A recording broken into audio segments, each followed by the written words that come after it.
Okay guys, now we move on. Question number 6 onwards. True, false, not given. I tell you, there is a mechanism in true, false, not given as well. Sometimes there is one word which decides whether the answer is true, false or not given. And that word can be majority. That word can be most of. That word can be all. Okay? Sometimes it's a phrase. A phrase is a group of words, like 3, 4, 5 words that decides. So whenever you read the questions, you need to decide immediately which thing is going to decide whether the answer is true, false or not given. I tell you how to find that. And then you will look for that specific information within the question and you'll find it like this. Okay, let's do it. Question number 6. Significant numbers of thylacines. Underline significant number. In true, false, not given, they always give words like this. Significant numbers of thylacines were killed by human. Now, significant number were killed by human from 1830s onwards. Look here. Look here. If majority of thylacines were killed by human from 1830s, answer is true. If they were killed by hunters, hunter is human, people, okay, then the answer can be true. If they were killed by wild dogs, they said Europeans introduced wild dogs. So if majority of thylacines, they were killed by wild dogs, not by human, answer is false. And if they don't tell us that the majority or significant number of thylacines, whether they were killed by human or by dogs, then answer is not given. In every question of true, false, not given, you have to find this very thing, right? So there they use the word significant number and 1830s. Please come back, look for 1830s. Second page, first paragraph. Got it? Second page of the passage, first paragraph. The dramatic decline of thylacine in Tasmania, which began in the 1930s. Now see that you easily found 1830s. So first thing is to find the location of the answer. What do we call it? Location of the answer. I'm reading first line. 1830s and continued for a century is generally attributed to the relentless efforts of sheep farmers and bounty hunters with shotgun. Now who killed most of them? Sheep farmers and bounty hunters. Now what is bounty hunter? Have you noticed one thing? They have given double star here. Some words which are really unusual or any terminology, they give the meaning. If you come down, bounty hunters, people who are paid a reward for killing a wild animal, they are called bounty hunters. So what do they say here? And continued for a century is generally attributed to most of the killers of thylacine. They were sheep farmers and bounty hunters, and both of them are human. So please come back. Significant number of thylacines were killed by humans. For humans they use the word farmers and bounty hunters. Good? Clear? Good. And you should write true, T-R-U-E, true, or capital T, whatever. Let's go on. Question number 7. Several thylacines were born in zoos. Underline several thylacines born in zoo during the late 1800s. Now listen. Late 1800s. What does it mean? This is very important point. Late 1800s. What does it mean? No, listen. Late 1800s means 1770, 1780, 1790, 1795. Remember this thing. Now, which century is going on?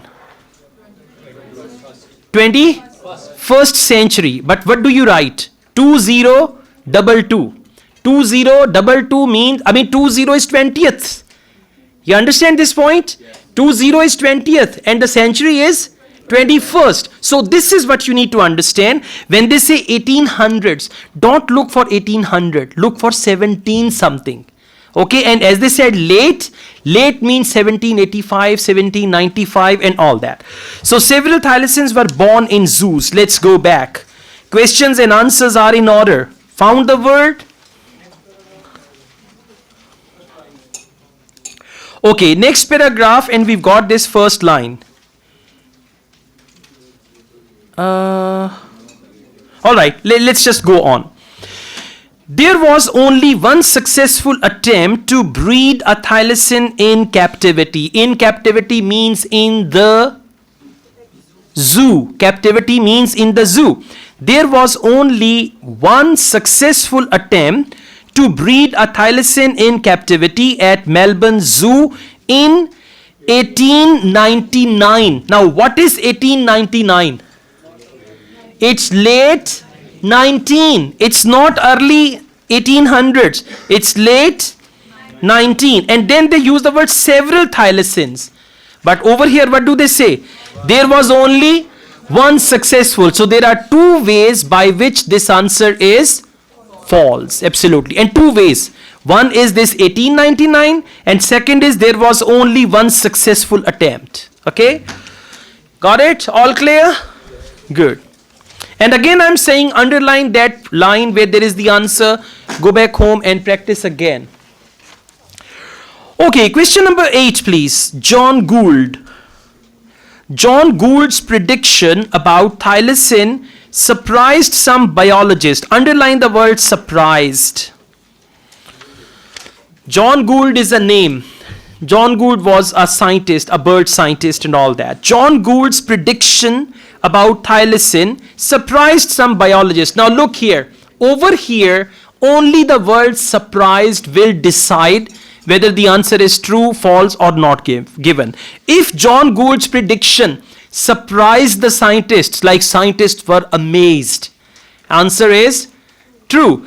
If scientists were expecting that and for them it was normal, they were not surprised, answer is false. And if they don't tell us whether the scientists were surprised or not, then the answer is not given. What is the clue word? John Gould. Absolutely. Please come back. Exactly. Third line of third last paragraph. The famous naturalist John Gould foresaw means predicted, the thylacine's demise, okay, when he published his Mammals of Australia between 1848 and 1863, writing, the numbers of this singular animal will speedily diminish, extermination will have its full sway, and it will then, like the wolf of England and Scotland, be recorded as an animal of the past. Have they mentioned anything that the scientists were surprised? So the answer is, well done. Got it now? Good job. This is part 1. ठहर जाओ, अभी part 2, 3 आने दो, फिर देखना सांप सूंघता है. Okay, that's normal. All right, let's go on. Question number 9. In the early 1900s, what is that? Early 1900s, 18 something. Many scientists became worried, underline became worried. Many scientists became worried about the possible extinction of thylacine. Now listen, if scientists became worried about the possible extinction of thylacine, answer is true. If scientists did not pay any attention, if they did not notice about it, then the answer is false. And if they don't tell us whether the scientists were worried or not, then the answer is not given. Let's go back. Question number 9, second last paragraph. However, there seems to have been little public pressure to preserve the thylacine.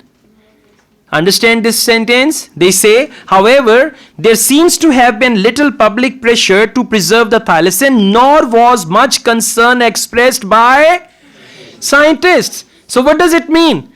Scientists were not worried. When they use the word concerned, they use the word nor was much concern expressed by scientists. So when scientists were not concerned, they were not worried. So the answer is false.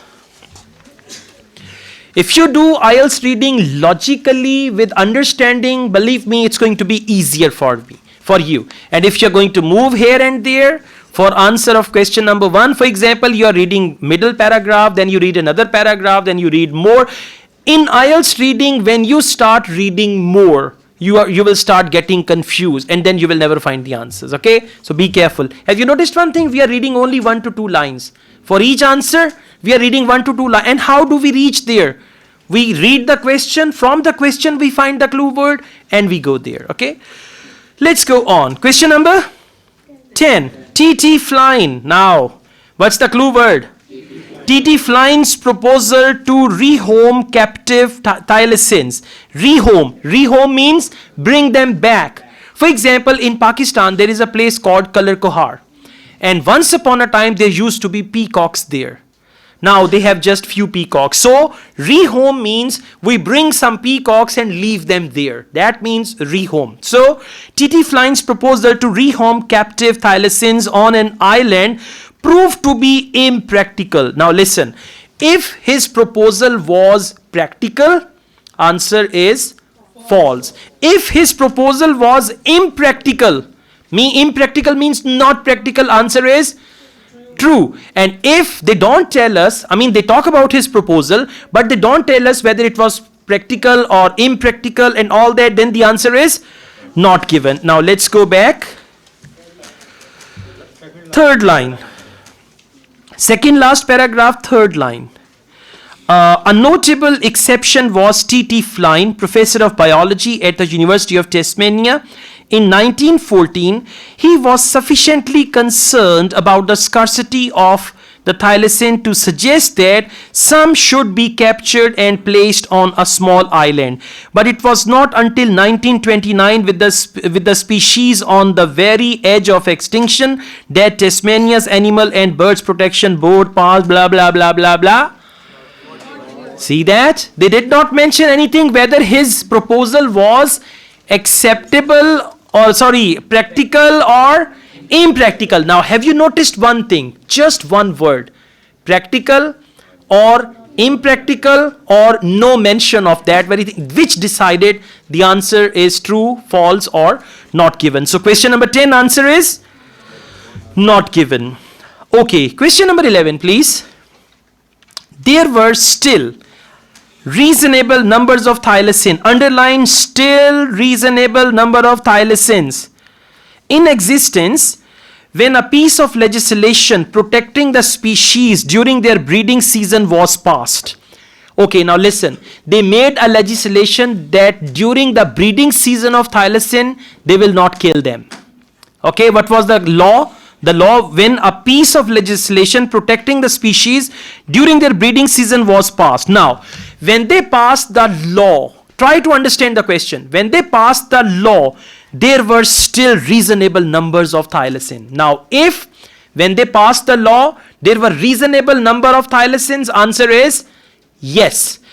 If at that time there were just few or small number of thylacines, then the answer is false. And if they don't tell us when they passed the law, there was reasonable number or small number, then the answer is not given. So please, let's come back. Same paragraph. Look for the word law, legislation, and all that. Yes, I'm reading second last paragraph from 1, 2, 3, 4, 5th line, but it was not until 1929. Found it? Okay. All right. So let's read from here. But it was not until 1929 when the species on the very edge of extinction. What does it mean? Few. Small number. Very edge of extinction. Okay. Extinction. That Tasmania's Animal and Birds Protection Board passed a motion protecting thylacine only for the month of December, which was thought to be their prime breeding season. So what happened? There was significant number or just what? What is the question? There were still reasonable numbers. मैंने नहर में धक्का दे देने जो true की आवाज निकाल रहे हैं.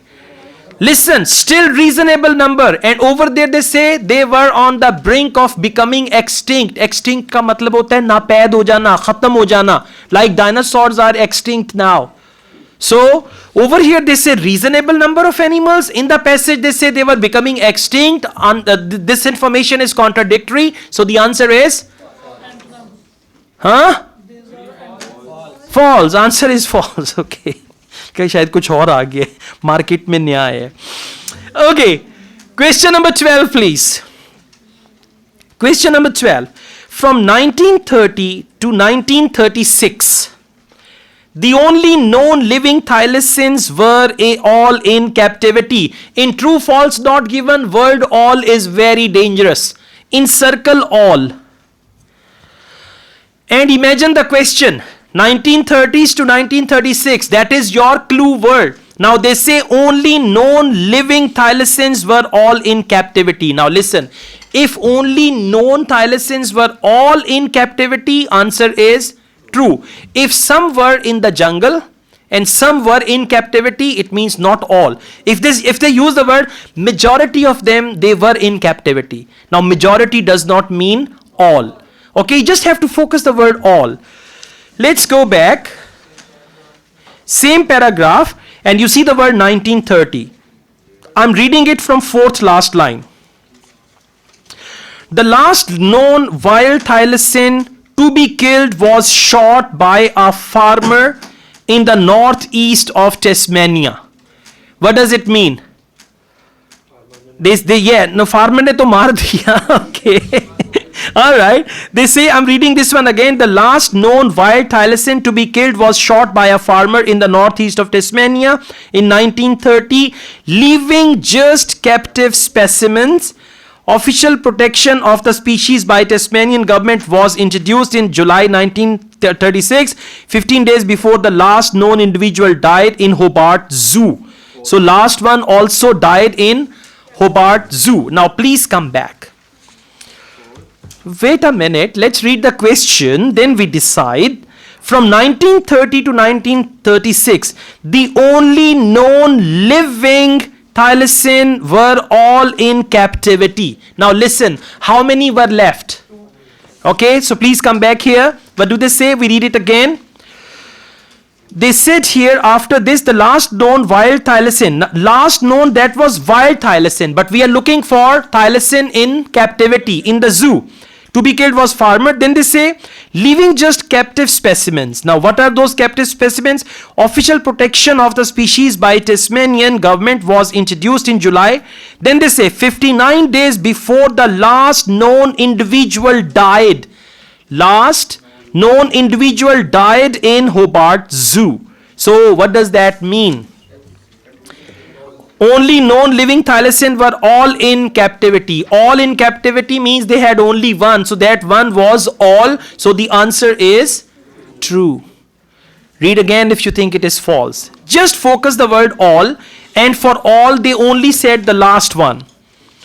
See, last known individual. Okay, underline the word last known individual. Last known individual means all. Clear? Last known individual, that means all. Yes, please. Yeah? No, but when we come to the, no, that we are not reading about that. That was killed by a farmer. We are not reading about that. We are reading the last line where they say last known individual died in Hobart Zoo. We are reading that one, okay? So the answer is true. Okay, let's go on. Yes, the only living thylacine were all in captivity. So that was in captivity. Farmer killed in 1930. Yeah? It must be included in that. It is included, yeah. Okay, let's go on. Please come to question number 13. When they say 1936 July, so that includes it. Huh? क्यों नहीं थे? पढ़े तो सही. क्या लिखा हुआ है? Last known individual died in Hobart Zoo. Zoo किसको कहते हैं? हाँ? That was killed by a farmer. We are not talking about that. उसके साथ क्या लिखा हुआ है? देखें, wild thylacine. We are not concerned about wild thylacine. What are we concerned about? It's about the type actually, wild type and Wild is not in the zoo, but we are concerned about the thylacine in the zoo. Yeah. Okay. And by the way, if you're confused, it's your own confusion. In IELTS reading, it's all clear. अगर आपको लग रहा है ना, वो आपको ही लग रहा है. Okay, yes. Let's go on. Question number 13. Attempts to find living thylacines are now rarely made. Okay, attempts to find living thylacines. Now means present.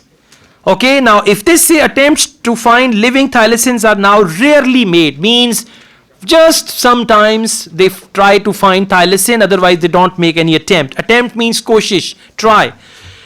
Last paragraph. There have been numerous expeditions, underline numerous expeditions, and searches for thylacine over the years, none of which has produced definitive evidence that thylacine still exists.